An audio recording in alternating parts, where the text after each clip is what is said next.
Meyerhoff 1997. Program ini berlangsung selama 4 tahun untuk mendukung akademis dan magang riset. Para pendiri program ini mengidentifikasikan 4 faktor penting yang membuat siswa minoritas menjadi sukses, yaitu yang pertama, pengetahuan dan keterampilan; yang kedua, motivasi dan dukungan; yang ketiga, pengawasan dan nasihat; dan yang keempat, sosial dan akademis. Dan seterusnya, yang kedua, Summer Research Opportunities Program. Melalui sebuah konsorsium pendidikan yang bernama The Committee on Institutional Cooperation, program ini dilakukan di 15 kampus di daerah Midwest, Amerika. Konsorsium ini melakukan beberapa program mentoring dengan sasaran kaum perempuan dan kaum minoritas yang bertujuan untuk meningkatkan jumlah siswa yang menyelesaikan pendidikan kesarjanaannya, mendorong untuk studi lebih lanjut, dan meningkatkan karir akademis siswa. Program Summer Research Opportunities Program ini dapat berhasil karena terdapat beberapa faktor sebagai berikut. Yang pertama, adanya hubungan yang intensif dengan pihak fakultas. Yang kedua, terstruktur, didukung dengan pengalaman riset. Yang ketiga, ekspektasi dibuat tinggi. Yang keempat, membentuk komunitas siswa lintas disiplin dalam satu kampus. Yang kelima, membentuk jaringan siswa lintas disiplin di 15 kampus. Yang keenam, mengadakan konferensi hasil riset. Yang ketujuh, terdapat koordinator program yang mengetahui detail administratif. Yang kedelapan, adanya dukungan finansial terhadap para siswa termasuk biaya riset mereka. Yang kesembilan, adanya pengembangan untuk setiap aktivitas program. Dan yang terakhir, yang 10, jaringan co-mentoring atau jaringan yang membantu terlaksananya program mentoring, misalnya staf yang sudah disiapkan untuk menjadi komentar di antara para koordinator program. Dan selanjutnya yang ketiga, Women Science and Engineering. Program Women Science and Engineering khususkan untuk dapat mendorong kaum perempuan untuk mendapatkan gelar di bidang sains dan teknik. Beberapa faktor yang membawa program ini menjadi sukses karena terkait langsung dengan institusi, dalam artian institusi atau lembaga pendidikan memang terlibat dalam pelaksanaan program-program mentoring yang telah diberikan. Antara faktor-faktor tersebut adalah yang pertama, program ditempatkan dalam struktur organisasi institusi. Yang kedua, adanya dukungan oleh administrasi di tingkat institusi. Yang ketiga, para koordinator mempunyai otoritas dalam mengerjakan tanggungjawab mereka. Yang keempat, tercukupinya sumber daya manusia dan dukungan dana untuk menyewa staf dan mengimplementasikan kegiatan program. Yang kelima, komite penasihat melalui perwakilannya dapat secara aktif terlibat dalam pendampingan kegiatan. Yang keenam, komunitas kampus diberikan pemahaman tentang nilai dan kebutuhan program Women Science and Engineering. Yang ketujuh, program dievaluasi dan dipublikasikan secara regular.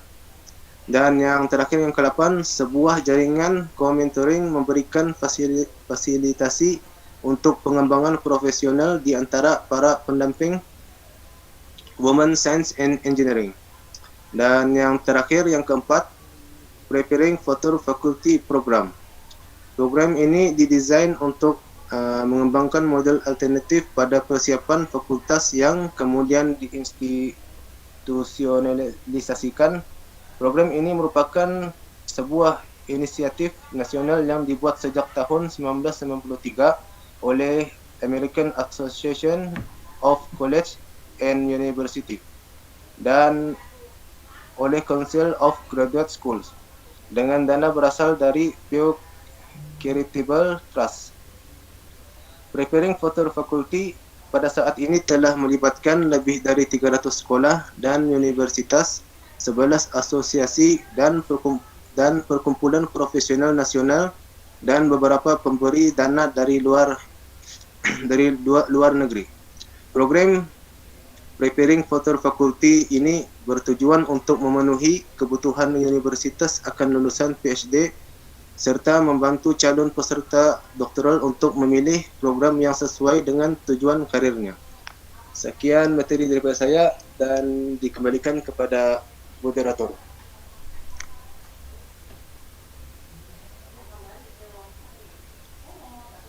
Terima kasih kepada Pangeran Aijat yang telah menyampaikan materi kedua. Materi selanjutnya adalah mentor bisnis komunitas atau karir terhadap bisnis yang akan disampaikan oleh Saudara Rizky. Kami persilahkan.